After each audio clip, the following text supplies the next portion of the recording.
الرحمن الرحیم. Dear students, computer science ناہم اس کی کتاب میرے سامنے ہے. کمپیوٹر سائنس کا جو پیپر ہے ناہم کلاس کا، وہ 50 نمبر پر مشتمل ہوتا ہے، اور اس کی جو بک ہے اس کے 5 چیپٹرز ہیں، جس میں جو پہلا چیپٹر ہے وہ پرابلم سالونگ کے ریلیٹڈ ہے. دوسرا chapter binary system. Third one جو ہے وہ نیٹ ورکس کے ریلیٹڈ ہے. Chapter number 4 data and privacy, اور 5واں چیپٹر جو ہے ڈیزائننگ ویب سائٹ، جس میں HTML hyper text mark up language کے بارے میں بتایا گیا ہے. تو یہ کلاس نام کی بک ہے، یہ ٹوٹل مکمل طور پر 98 پیجز پر مشتمل ہے. 98 صفحات کی اس کتاب، یہ جو کتاب ہے، اس میں پہلا چیپٹر جو ہے اس کے ہم اب کنٹینٹس دیکھ لیتے ہیں کہ اس کے کیا ہیں. اسی حوالے سے آج ہم پہلا ٹاپک بھی پڑھیں گے. پیپر کی ترتیب کچھ اس طرح ہوتی ہے کہ مختصر سوالات بھی دیے جاتے ہیں، اور جو تفصیلی سوالات ہوتے ہیں، ڈیٹیل کوسچنز، وہ بھی ہوتے ہیں. اس کے علاوہ معروضی سوالات بھی ہوتے ہیں. کمپیوٹر سائنس کے پیپر میں معروضی سوالات کے 10 نمبر ہوتے ہیں. اس کے علاوہ 2 تفصیلی سوالات اور 12 مختصر سوالات جو ہیں شارٹ کوسچنز جنہیں بولا جاتا ہے، وہ بچوں نے کرنے ہوتے ہیں. ٹیبل آف کنٹینٹس میں پہلے چیپٹر میں پرابلم سالونگ جو یونٹ ہے، پہلا چیپٹر، اس کا پہلا ٹاپک ہے پرابلم سالونگ سٹیپس. اس میں پہلا سٹیپ آتا ہے ڈیفائننگ اے پرابلم، پھر آتا ہے understanding a problem. Third one ہے planning a solution. Number 4 defining candidate solution, اور number 5 selecting the best solution. اس کا دوسرا ٹاپک ہوگا اسی طرح flow chart. Third one algorithm. Fourth test data. 5 verification and validation, اور چھٹا ہوگا identification and correction of errors. اب ہم اس کے پہلے ٹاپک کی طرف جاتے ہیں کہ پہلے ٹاپک میں جو ہمارا آج کا پہلا لیکچر ہوگا اس کو ہم دیکھیں گے کہ اس میں کیا چیز بیان کی گئی ہے، اور آپ نے کتنے کوسچنز کتنی ترتیب سے اور کتنی لائنز کو تیار کرنا ہے، یا کس طرح شارٹ کوسچن آتا ہے وہاں سے. ہمارا پہلا ٹاپک ہے problem solving steps. In order to solve a problem, it is important to follow a systematic approach. کہتے ہیں پرابلم کو سالو کرنے سے پہلے ہمیں ایک سسٹمیٹک اپروچ کے تحت چلنا ہوگا. In the following we discuss different steps that we can follow to solve a problem systematically. تو ہم وہ سٹیپس دیکھتے ہیں جو ایک مسئلہ کو حل کرنے کے لیے ہم نے کرنے ہوتے ہیں. پہلا سٹیپ ہے، پہلا مرحلہ ہے ڈیفائننگ اے پرابلم. سب سے پہلے مسئلہ کو ڈیفائن کیا جاتا ہے.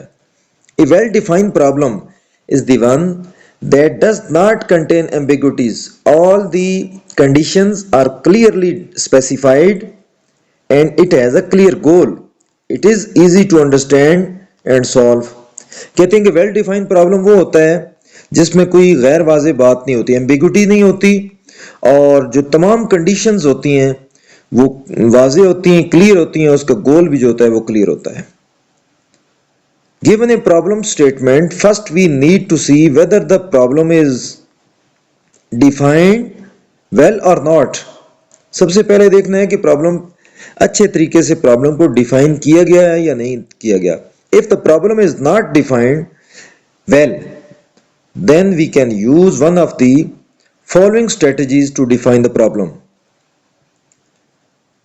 تو اگر تو ویل ڈیفائن پرابلم کے حوالے سے کوسچن آتا ہے، صرف آپ نے یہ دیکھنا ہے کہ کوسچن آ جاتا ہے کہ ویل ڈیفائن پرابلم کیا ہوتا ہے، تو پھر شارٹ کوسچن یہاں سے بنے گا، اور آپ نے جو ہے وہ صرف اتنا سارا لکھنا ہوگا کہ ویل ڈیفائن پرابلم کیا ہوتا ہے.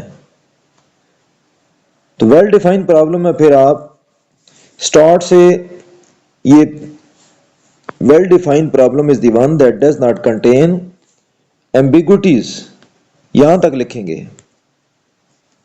پھر اتنا ہی ہوگا. اب آ جاتے ہیں gain back ground knowledge. We try to know the situation and circumstances in which the problem is happening. سب سے اس سے پہلے بیک گراؤنڈ جو اس کو نالج ہوگا پرابلم کا وہ دیکھنا ہوگا. In this way we can identify the given state. It also helps to know what a good solution will look like, how we shall be able to measure the solution. دوسرا point ہوگا use guesses. ہم اندازہ لگائیں گے. We try to guess the unknown نون انفارمیشن. ہم وہ ان نون انفارمیشن کے لیے گیس کریں گے, اندازہ لگائیں گے through appropriate guesses. These guesses may be based upon our past experiences. یہ جو اندازہ ہم لگائیں گے ہمارے جو ماضی کے تجربات ہیں اس کے حوالے سے, اس کے مطابق ہم جو ہے گیس کر سکیں گے. تیسرا ہے کہ ڈرا پکچر. پھر ہم اس کی ایک باقاعدہ پکچر ڈرا کریں گے, تصویر بنائیں گے. if the problem is not well defined we can draw a picture and fill the undefined information. اس طرح جو پکچر دکھائی گئی ہیں. اب دوسرا پوائنٹ پرابلم سالونگ سٹیپس میں دوسرا سٹیپ آ جاتا ہے انڈرسٹینڈنگ اے پرابلم. تو یہاں گھبرانے کی ضرورت نہیں ہے کہ یہ یہاں سے کوسچن کس طرح بنے گا. اوپر جس طرح میں نے آپ کو بتایا یہاں سے 4 شارٹ کوسچن بن سکتے ہیں. پہلا کوسچن بن سکتا ہے ویل ڈیفائن پرابلم کیا ہے, ڈیفائننگ اے پرابلم. پھر آ جاتا ہے گین بیک گراؤنڈ نالج کی آپ سے ڈیفینیشن پوچھی جائے گی. تیسرا use gases, draw a picture. یہ الگ الگ سے شارٹ کوسچن بن سکتے ہیں. اور یہاں سے پھر جب پہنچنا ہے انڈرسٹینڈنگ اے پرابلم پر تو یہاں پر پریشان ہونے کی ضرورت نہیں ہے. یہاں سے صرف 5 W's کو کوسچن پوچھا جاتا ہے کہ جب بھی پرابلم کو سالو کیا جاتا ہے تو 5 کوسچن کیے جاتے ہیں. وہ 5 W's کون سے ہیں, تو وہ یہاں سے صرف آپ نے بتانا ہوگا کہ وہ 5 W's جو ہیں وہ یہ ہیں what, who, why, when, where. یہ آپ کو اس چیز کا اندازہ کیسے ہوگا کہ یہ ٹاپک کیا ہے, اس میں کیا پوچھا گیا ہے, اور اس کا آپ کو اندازہ کیسے ہوگا, اسکیچ مائنڈ میں کیسے بنے گا. تو suppose your class teacher assigns you a task to prepare a list of students. اگر آپ کو ٹیچر بچوں کی لسٹ تیار کرنے کو کہتا ہے in your school whose name start with letter A, جن کے نام بچوں کے اے سے شروع ہوتے ہیں, وہ ان کی لسٹ بنانے کو کہتا ہے. The list is required in order to prepare an alphabetical directory of all school students and there is only 1 week to complete the task. اور ٹیچر نے اس کے لیے صرف 1 ہفتے کا ٹاسک دیا ہے. تو what کیا کرنا ہے, list of students name starting with letter A. ان بچوں کی لسٹ تیار کرنی ہے جن کے نام A سے شروع ہوتے ہیں. who کن کے, اسٹوڈنٹس کے.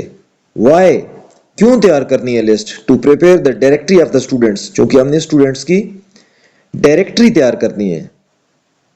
کب, when, within a week, 1 ہفتے کے اندر اندر. کہاں تیار کرنی ہے, ویئر, اسکول. تو امتحان کے اندر انہی 5 W's کے نام پوچھے جاتے ہیں.